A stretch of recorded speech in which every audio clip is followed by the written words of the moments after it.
ঈদ যাত্রার শেষ মুহূর্তে ঢাকা টাঙ্গাইল মহাসড়কে সৃষ্টি হয়েছে ৪০ কিলোমিটারের দীর্ঘ যানজট। ২৭ মে দুপুরের দিকে মহাসড়কের বিভিন্ন এলাকা ঘুরে এমন চিত্র দেখা যায়।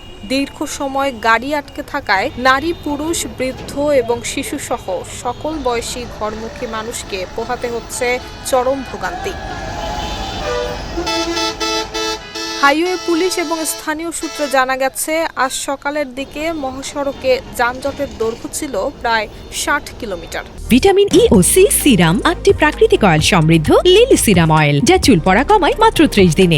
দুপুরের দিকে গাড়ির চাপ কিছুটা কমলে যানজট কমে ৪০ কিলোমিটারে এসে দাঁড়ায়। তবে ধীরগতির কারণে মহাসড়কের বিভিন্ন পয়েন্টে এখনও স্থবির হয়ে আছে শত শত যানবাহন।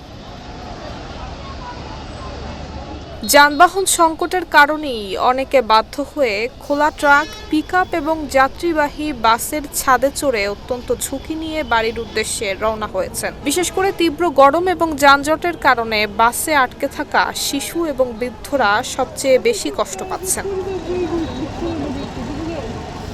হাইওয়ে পুলিশ জানায়, ঈদ উপলক্ষে অতিরিক্ত গাড়ির চাপ এবং ফিটনেসবিহীন কিছু গাড়ি বিকল হওয়ায় এমন পরিস্থিতির সৃষ্টি হয়েছে। মহাসড়কে যান চলাচল স্বাভাবিক করতে এবং ঘরমুখ মানুষের যাত্রা নিরাপদ করতে বিভিন্ন গুরুত্বপূর্ণ পয়েন্টে কাজ করছে পুলিশ।